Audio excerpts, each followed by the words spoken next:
ძალიან მნიშვნელოვანი პროცესები მიმდინარეობს, როგორც საქართველოში, ისე საქართველოს გარეთ, განსაკუთრებით ბუნებრივია, უნდა გამოიყოს უკრაინაში მიმდინარე მოვლენები, რაც არ არის მხოლოდ უკრაინის შიდა საქმე, იმიტომ რომ ეს განვრცობადია და ევროპას ეხება პირველ რიგში საქართველოს, რომელიც თავისი პრობლემები ძალიან ახლოს არის იმ პრობლემებთან, რაც უკრაინას გააჩნია. მე ვიცი რომ თქვენ გაეცანით ჩვენი პარტიის განცხადებას, უბრალოდ გავიმეორებ და ვიტყვი რომ ჩვენ გვმოვთ უკრაინის ხელისუფლების მოქმედებას ოპოზიციის და პირველ რიგში ხალხის წინააღმდეგ, ჩვენ გვმოვთ და პასუხისგებლობას ყველაფერთან დაკავშირებით ის რაც მოხდა კიევის ქუჩებში მხოლოდ და მხოლოდ ხელისუფლებას ვაკისრებთ და მის პირველ პირს ბატონ იანუკოვიჩს, რადგან ხელისუფლება არის ის ძალა და ის სუბიექტი, რომელსაც ხელეწიფება მხოლოდ და მხოლოდ ხელეწიფება კრიზისის დაძლევა, ქვეყანაში წარმოქმნილი კრიზისების დაძლევა, რადგან მას ამის ყველა ბერკეტი გააჩნია განსხვავებით ოპოზიციური ძალებისგან. ოპოზიცია შეუძლია მხოლოდ საკითხი დააყენოს და ამ საკითხის გადაწყვეტისთვის იბრძოლოს მის მიერ შერჩეული ფორმებით. ეხლა ამ პროცესს უამრავი თანამდები პროცესი გააჩნია და მე მინდა გამოვყო რამდენიმე პირველ რიგში ყურადღება მინდა გავამახვილო იმ განცხადებაზე, რომელიც გუშინ პარლამენტმა გააკეთა. ქართულ ოცნებას თავისი ხელისუფლებაში ყოფნის პერიოდში ბევრი შეცდომა აქვს დაშვებული, ბევრი მცდარი გადაწყვეტილება აქვს მიღებული, მაგრამ ის რაც გუშინ მოხდა აღემატება ყველას. ეს არის უღირსებო გადაწყვეტილება, ეს არის სამარცხვინო ნაბიჯი იმ მარტივი მიზეზის გამო, რომ აღნიშნულ განცხადებას ქართული ოცნება ხელს აწერს ნაციონალურ მოძრაობასთან ერთად. ანუ იმ პარტიასთან ერთად, რომელიც მთლიანად თავისი არსებობის მანძილზე და განსაკუთრებით ხელისუფლებაში ყოფნის პერიოდში ეწინააღმდეგებოდა და ყოველთვის საპირისპიროს წარმოადგენდა. კერძოდ, როდესაც ლაპარაკია იმაზე, რომ ძალა არ უნდა იყოს გამოყენებული და დაიგმოს ძალადობა ხელისუფლების მიმართ, ეს ბუნებრივია გვახსენებს იმ მოვლენებს, რომელიც საქართველოში არაერთხელ განვითარებულა. ხედველობაში მაქვს 2007 წელი, 2009 წელი, 2011 წელი, სადაც სააკაშვილის და მისი ხელისუფლების მიერ გამოჩენილი ძალადობა და სისასტიკე შედარებაშიც არ არის იმასთან, რაც უკრაინის ქუჩებში ხდებოდა. ელემენტარულად რო შევადაროთ 2011 წლის მაისი, იქ ხალხს თავის დაცვის არანაირი საშუალება არ ჰქონდა, თუნდაც მიმალვის გზით, იმიტომ რომ ეს იყო ჩაკეტილ სივრცეში განხორციელებული სადამსჯელო ოპერაცია.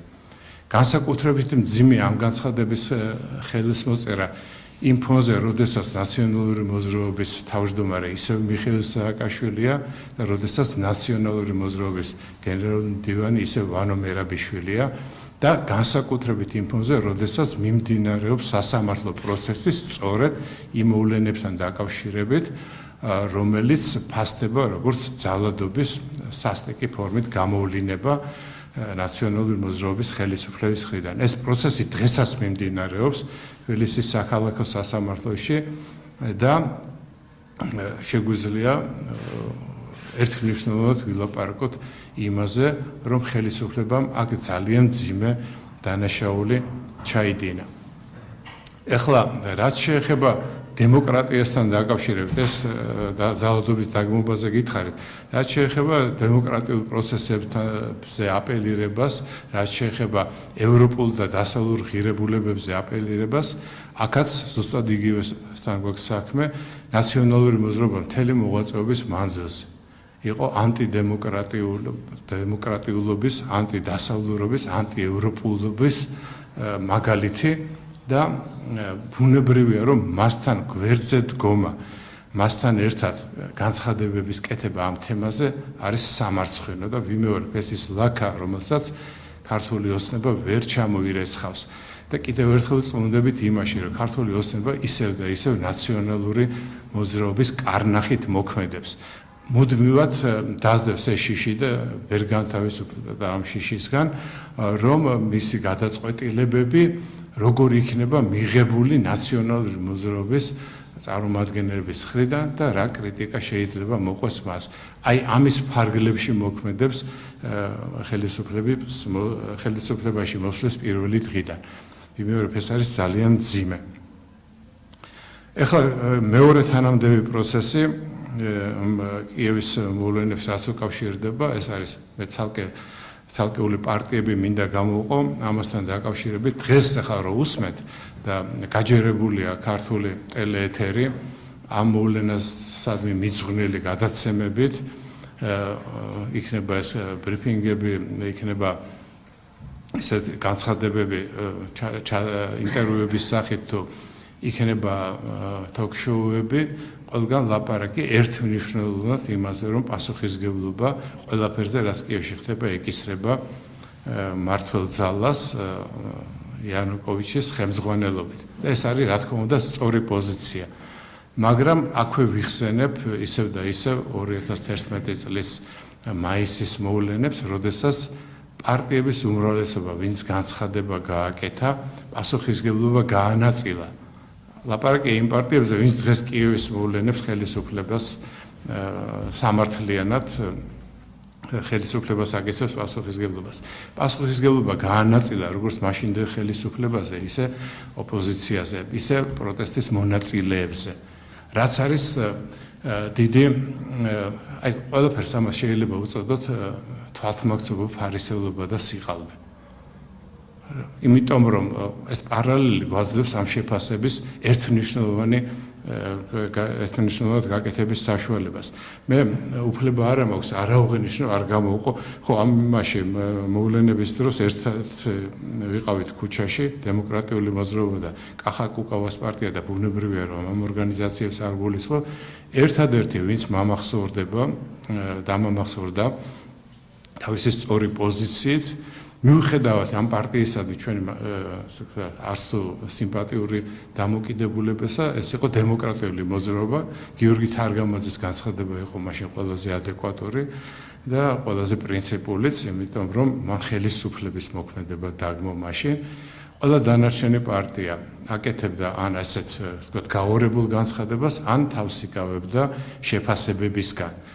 ლაპარაკი იმაზე, რომ საკუთარ მოსახლეობის წინააღმდეგ ჩატარებული სადამსჯელო ოპერაცია არ ფასდებოდა და დღეს დიდ გულზე არიან, როდესაც კიევში განვითარებულ მოვლენებს აფასებენ. უფრო მეტიც ზოგიერთმა პარტიამ ჯერ კიდევ 26 მაისამდე მოუწოდა ნაციონალურ ხელისუფლებას, რომ გამოეყენებინა მძიმე ფორმები ჩვენს წინააღმდეგ. ეს ყველაფერი შემონახულია, ეს არის ისტორიის საკუთრება და ბუნებრივია, რომ მას ძალა მანამდე ექნება, სანამ საქართველოს როგორც ქვეყანა იარსებებს და აქედან გამომდინარე მუდმივად ექნება ამას ყველაფერს ძალა.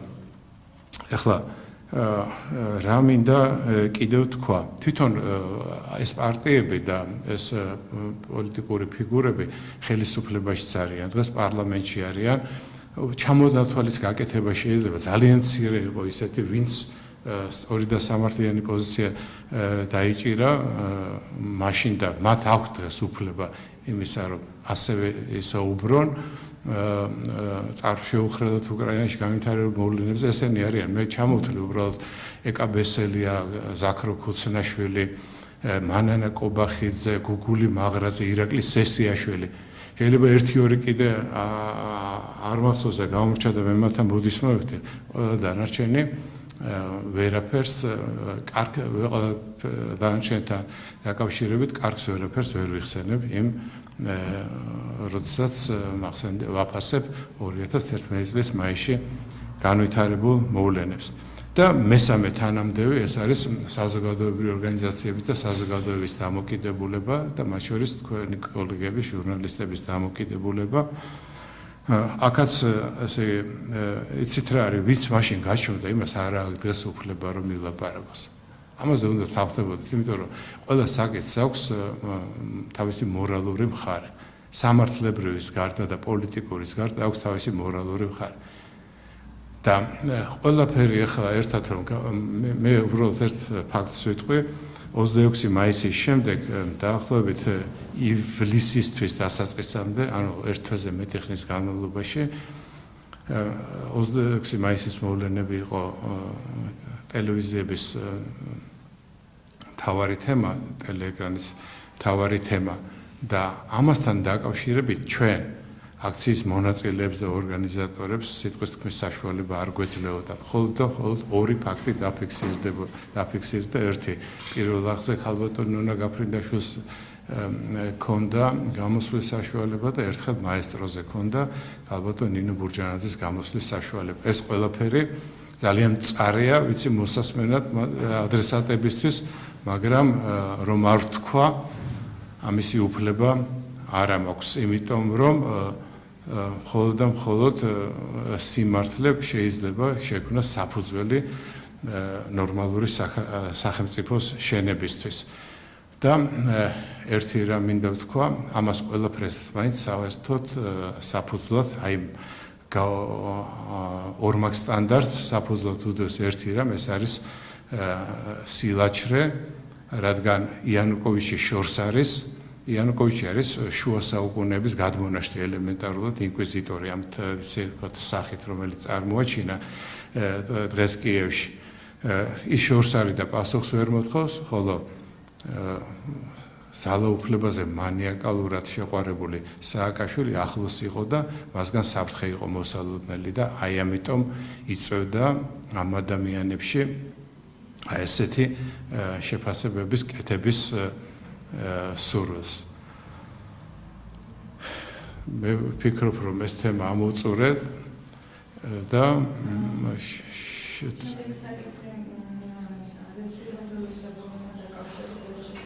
რასთან?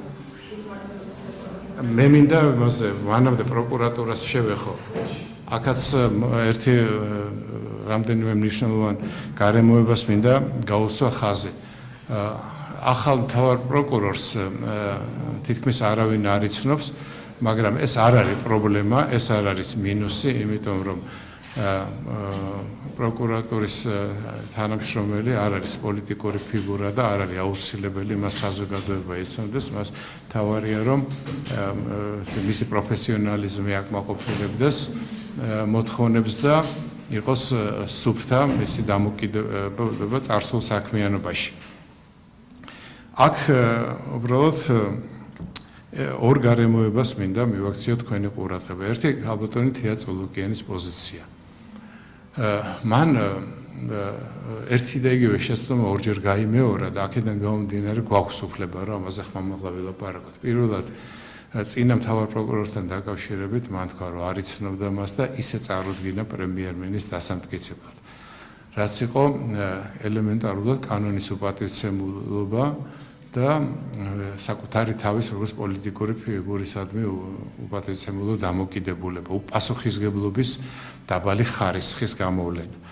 მეორე შემთხვევაშიც ჩვენ მოვისმინეთ მსგავსი განცხადება, როდესაც მან გვაუწყა, რომ კონსულტაციებში, რაც ეხება მთავარი პროკურორის კანდიდატურას, ის მონაწილეობას არ იღებდა. ანუ ფაქტობრივად თეა წულუკიანი ხელს იბანს ყველაფერზე, რაც შეიძლება მოხდეს ამ ახალი პროკურორის საქმიანობის პერიოდში. რაც მას არანაირად არ ანთავისუფლებს პასუხისგებლობისგან, უფრო მეტიც თუ მას არ აქვს საშუალება ასეთ საკითხებში გადაწყვეტილების მიღებაში მიიღოს მონაწილეობა, ორი გზა რჩება, თუ პოლიტიკური თავმოყრება გააჩნია, ერთი ის უნდა გადადგეს და ლაპარაკობ იმ ადამიანზე, რომელიც თავის საქმიანობის პირველ პერიოდში იყო ყველაზე პოპულარული მინისტრი ქართული ოცნების მინისტრებს შორის და მეორე გადაწყვეტილება ეს არის, რომ უნდა დააყენოს საკითხი მთავარი პროკურატურის, კერძოდ პროკურატურის როგორც სუბიექტის აღმასრულებელი ხელისუფლებიდან გასვლასთან დაკავშირებით, როგორც ადრე იყო ეს. რადგან ვიმეორებ, რომ ასეთი რამ ქვეყანას დადებითად არ ადგება, როდესაც კანონი არის თლიანად აღრეული და დარღვეული. და პოლიტიკური პასუხისგებლობა ვერ სრულდება თუ არ სრულდება. და მეორე ამ თემასთან დაკავშირებით ეს არის პოლიტიკური ნების საკითხი, რომელიც ისევ და ისევ დაბალი ხარისხის რჩება და კერძოდ ხედველობაში მაქვს ქართული ოცნების ერთ-ერთი ლიდერის ლევან ბერძენიშვილის განცხადება იმასთან დაკავშირებით, რომ თურმე სააკაშვილის სამართლებრივი დევნა იქნება ჩვენთვის წამგებიანი იმ მიზეზის გამო, რომ მსოფლიოში თურმე სააკაშვილის რეიტინგი ჭარბობს ჩვენი ქვეყნის რეიტინგს და ამიტომ უნდა დავფიქსდეთ ამაზე და თავი შევიკავოთ. ეს არის პირდაპირ გაცხადებული პოლიტიკური დაკვეთა სამართალდამცავი ორგანოების მიმართ, რაც უბრალოდ კითხვის ნიშნის ქვეშ აყენებს საერთოდ ესმის თუ არა ქართულ ოცნებას რა არის სამართალი, რა არის პოლიტიკა და რა არის პასუხისმგებლობა.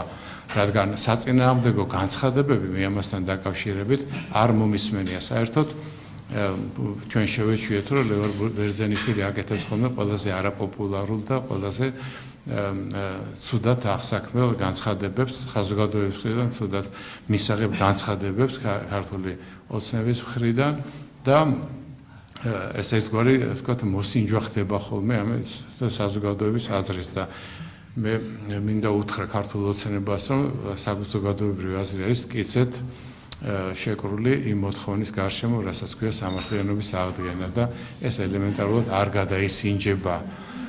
ეს არის ელემენტარული შერჩევითი სამართლის პროვოცირება პოლიტიკოსების მხრიდან, იმიტომ რომ როგორ შეგვიძლია ჩვენ პასუხი მოვთხოვოთ ხულიგანს, ყაჩაღს, ქურდს, თუნდაც მკვლელს, როდესაც მასობრივი მკვლელობების, მასობრივი და ჩვენ უკვე ვილაპარაკეთ იმაზე, რომ სისტემური დანაშაულები სხვადასხვა სახის ვლინდება წინა ხელისუფლების საქმიანობაში, ამ სისტემური დანაშაულებების ავტორებს შეიძლება ვაპატიოთ და შეიძლება საერთოდ არც განვიხილოთ მათი პასუხისმგებლობის საკითხი. ესე ქართული ოცნება დიდხანს ვერ ივლის წინ და გაცილებით უფრო რთულად დაამთავრებს თავის საქმიანობას, ვიდრე ეს მოხდა ნაციონალური მოძრაობის პირობებში და ერთი რამ არის კიდე საინტერესო.